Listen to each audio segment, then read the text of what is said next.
Bismillahirrahmanirrahim. Assalamualaikum warahmatullahi wabarakatuh. Honorable Chairman of the Zainul Hasan Genggong Islamic Boarding School Foundation, Kiai Haj Muhammad Hasan Mutawakil Allah SHMM. Honorable Rector of the Zainul Hasan Genggong Islamic University, Dr. Abdul Aziz Wahab BAMAG.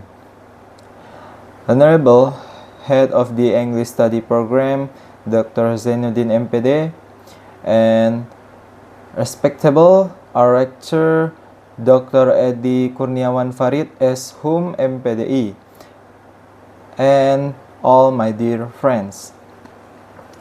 Kami dari kelompok mahasiswa Universitas Islam Zainul Hasan Genggong hari ini akan mempresentasikan topik yang sangat krusial dalam studi Islam, yaitu fenomena pengingkaran hadis.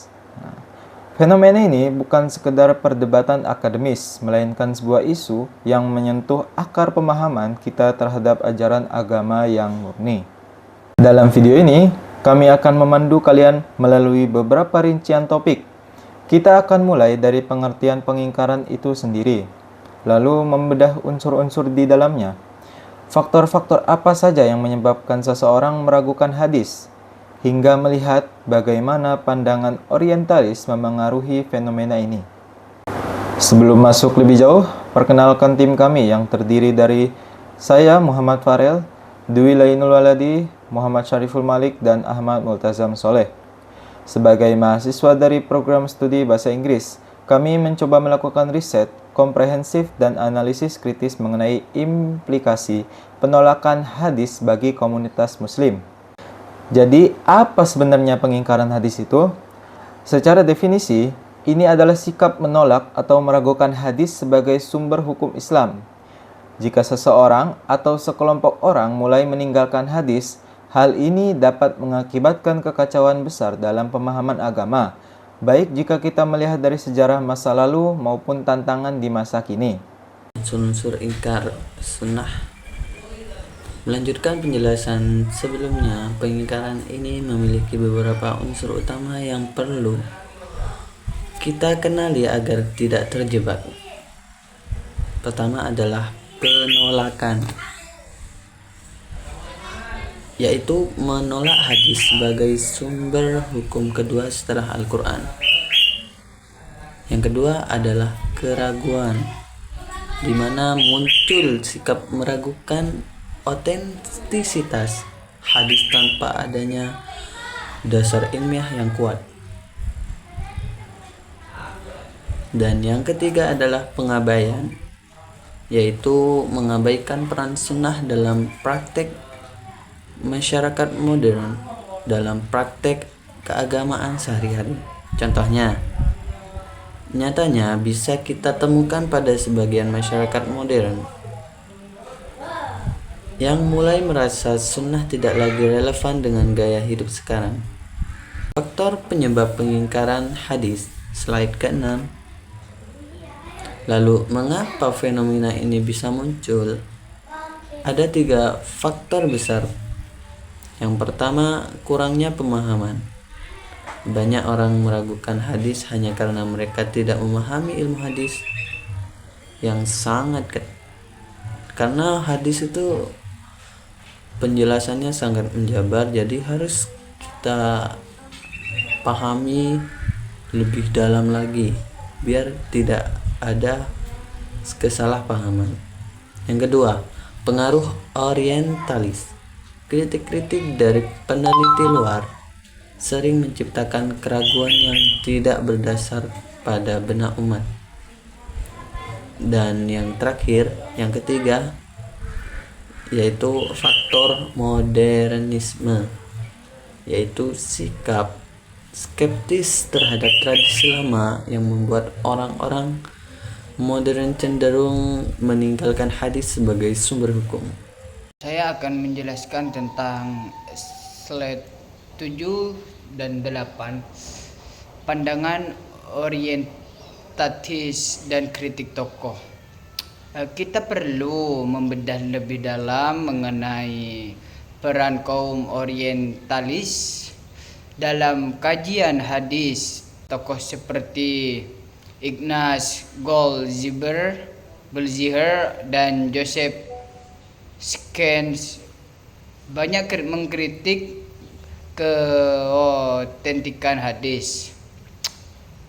Goldziher berpendapat bahwa hadis lebih mencerminkan perkembangan sosial dan politik umat Islam pada abad ke-2 dan ke-3 Hijriah, bukan langsung dari Nabi. Sementara itu, Skach mengemukakan teori projecting back, yaitu anggapan bahwa sanad hadis dibuat mundur ke generasi sebelumnya untuk memberi legitimasi pada suatu pendapat hukum. Namun perlu digarisbawahi bahwasanya penting diketahui bahwasanya ulama Islam telah lebih dahulu mengantisipasi kemungkinan pemalsuan hadis. Mereka mengembangkan disiplin ilmu hadis seperti yang pertama, ilmu sanad. Ilmu sanad itu untuk meneliti kesinambungan rantai perawi. Terus yang kedua yaitu ilmu jar wa ta'dil. Apa yang dimaksud ilmu jar wa ta'dil? Yaitu untuk menilai kejujuran dan kapasitas perawi. Terus yang ketiga yaitu kritik matan. Apa kritik matan? Yaitu untuk memastikan isi hadis tidak bertentangan dengan Al-Quran dan akal sehat. Jadi selain itu, kitab-kitab hadis seperti karya Imam Bukhari dan Imam Muslim disusun dengan standar seleksi yang sangat ketat. Oleh karena itu, kritik orientatis perlu dikaji secara objektif dan tidak langsung menggugurkan keabsahan hadis secara keseluruhan. Slide yang ke-9 yaitu dalil Al-Quran sebagai penegas. Nah, untuk memperkuat pemahaman kita, Allah Subhanahu wa taala telah menegaskan pentingnya mengikuti Rasul dalam Al-Quran. Dalam surat An-Nisa ayat 59 terdapat perintah untuk taat kepada Allah, Rasul dan ulil azmi amri, pemimpin. Keterangan pentingnya adalah ketaatan kepada Rasul bersifat mutlak, sedangkan ketaatan kepada pemimpin bersyarat tidak bertentangan dengan syariat. Terus kemudian dalam Al-Quran surah Al-Hasr ayat 7 itu ditegaskan bahwasanya segala perintah Rasul wajib diikuti dan larangannya harus ditinggalkan. Ayat ini menjadi dasar bahwa sunnah memiliki orientitas hukum dalam Islam. Terus dengan demikian Al-Quran sendiri menegaskan bahwasanya mengikuti sunnah bukan pilihan melainkan bagian dari ketaatan kepada Allah. Slide yang ke-10 yang terakhir yaitu hadis Sahih Muslim. Hadis Sahih Muslim selain Al-Quran, hadis juga menegaskan pentingnya sunnah. Dalam Sahih Muslim dijelaskan bahwa Nabi Muhammad SAW meninggalkan pedoman hidup bagi umatnya agar tidak tersesat. Keterangan pentingnya adalah bahwasanya sunnah memiliki beberapa fungsi, utamanya sebagai penjelas, bayan tafsir. Terdapat ayat Al-Quran terhadap surat Al-Quran.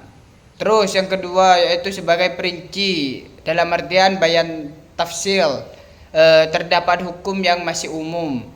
Terus yang ketiga yaitu sebagai penetap hukum atau bayan tasyri', itu untuk hal yang belum dijelaskan dalam Al-Quran. Terus contoh konkretnya adalah perintah solat. Al-Quran hanya memerintahkan untuk mendirikan solat, tetapi jumlah rakaat, tata cara solat dan bacaan solat dijelaskan melalui sunnah Nabi. Begitu. Dengan demikian kedudukan sunnah sangat penting karena melengkapi dan menyempurnakan ajaran Islam secara praktis dalam kedudukan sehari-hari.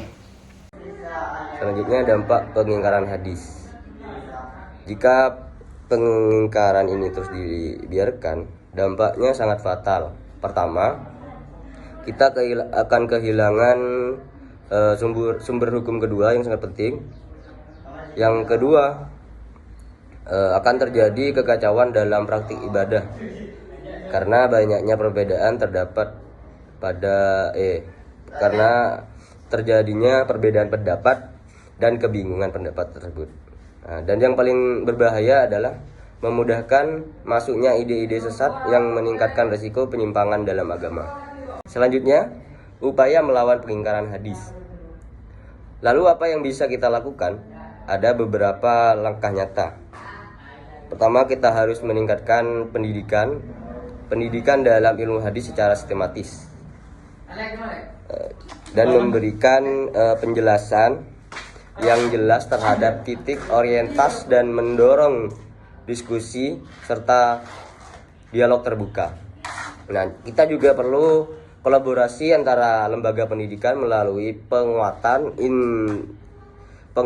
integritas Al-Quran dan Sunnah, serta terus memfasilitasi penelitian tentang hadis di masyarakat. Selanjutnya, kesimpulan utama. Sebagai kesimpulan dari presentasi kami,